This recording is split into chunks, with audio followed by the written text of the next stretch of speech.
Hey guys, I'm Jordan Winter, and you're watching No Free Lunches. Today we're here in Lawrence, Kansas, checking out the best breakfast spots. Rise and shine.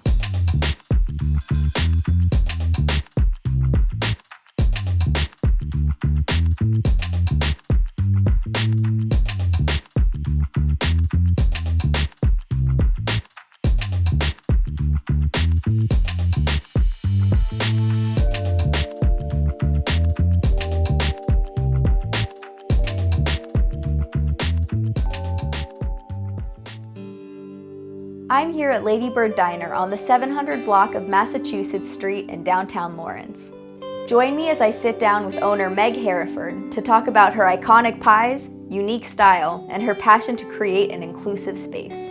Thank you so much for sitting down with us, Meg. Absolutely, my pleasure. Well, I guess we should start at the beginning. How did you really get your start into the restaurant business, but also just baking in general? Well, I've been in the restaurant business for over 30 years, which is horrifying to think about, but so I was a lifer anyway, and I was waiting tables at 7:15 and doing feature desserts there on the weekends. And one weekend, Matt Hyde asked me to make a pie, so I made pie, and people were real excited about the pie. So I made another pie and more pie, and then people were calling about the pie, and they were coming down just for pie. And Matt, of course, was like, "We're not pie shop, so let's get this girl a pie shop." So the ownership group of 715 helped me figure out how, we had sort of established that there was a market there, that people would want to come somewhere where they could sit down and have a piece of pie. So, and this space came available when Buffalo Bob's closed. And if I'd known that it was going to be as busy as it is, I would have taken the bigger side. But I was like, it's just going to be this little diner. It's just going to be. At the time, I thought I would make all the pie and wait all the tables. I thought I would have a very small staff to help, and that it wouldn't be, super crazy. But it ended up being a lot higher volume than I expected. So we made some adjustments early on, had to, within the first few days of opening, had to close and bring in more equipment and figure out how we were going to actually pull it off. And there's been a lot of trial and error, as there is with this style of food. I think anytime you're doing a scratch menu at this volume, it's challenging, but it's definitely worth not cutting corners. It's supposed to be this place where everything tastes like someone who loves you very much made you this food. Things that remind you of your grandparents, or your that special weird aunt that you had, or even a diner that you loved a lot when you were growing up. We sort of try to strike all those chords with people, and it seems to be working. They're into it. We're kind of a lazy breakfast place. We get the 9 o'clock and 9:30 people. Well, Meg, you want to tell us a little bit about how you curated this menu as like classic diner fare, but maybe with a twist?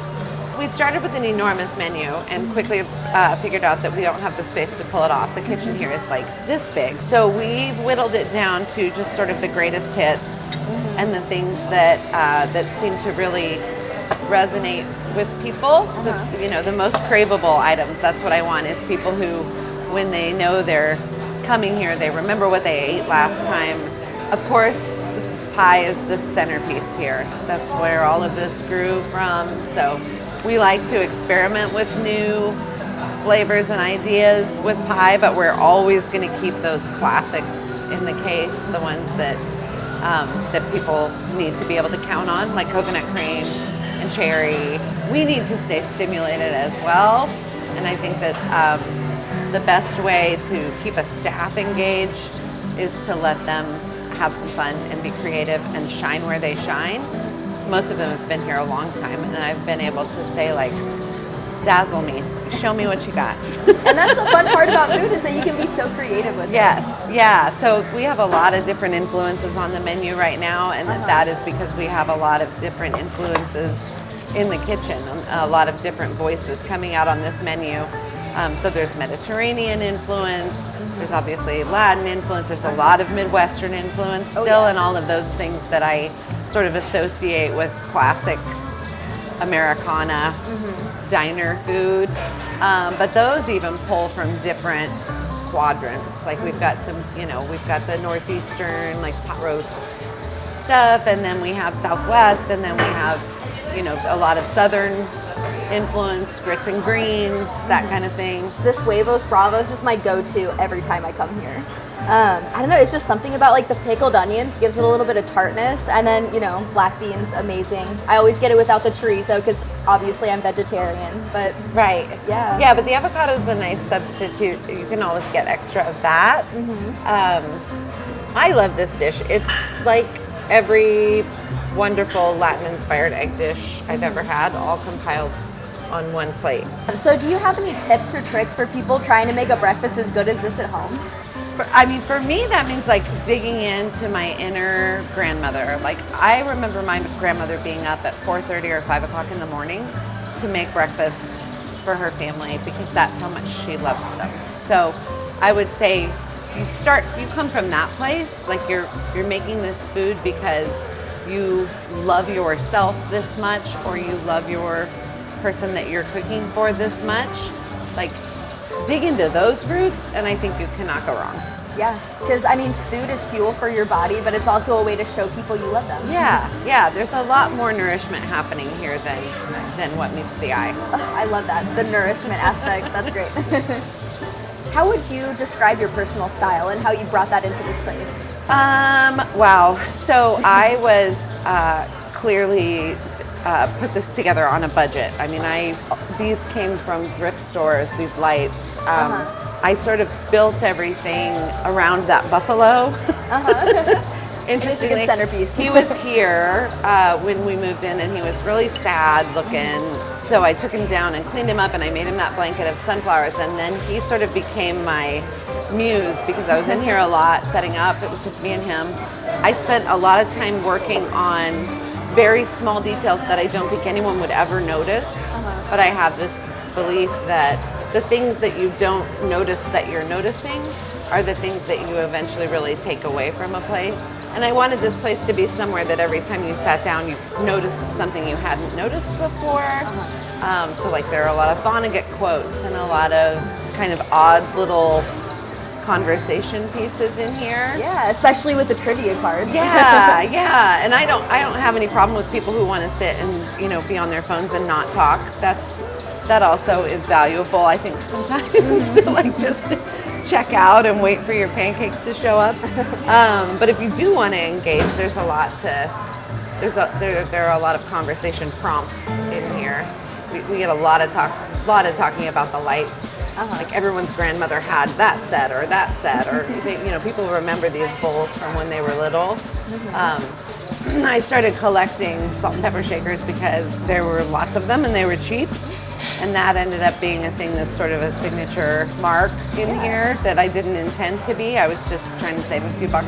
Yeah, well, I feel like it adds a lot of novelty too. It's like, what set am I going to get on my table whenever I get Right. Yeah.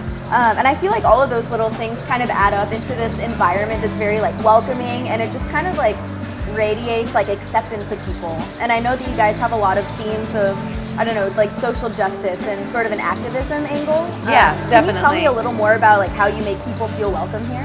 Really, our mission here is to be accessible to anyone who walks in the door. So that means whether or not they have money to eat here. So it's sort of built into my model that that we should be able to offer the same dining experience to someone who can't pay for it. Meaning we're not going to be like, you can have a cheese sandwich and eat it outside. Like I want people to feel comfortable sitting inside and getting the same, bottomless cup of coffee and the same meal, the same lovely meal.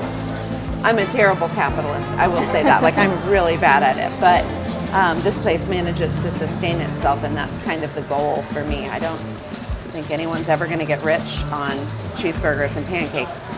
So we're just going to try to make it the best experience we can for everyone. To check out more breakfast spots, head over to nofreelunches.co, where we cover Wake the Dead, the Levy Cafe, and the Roost.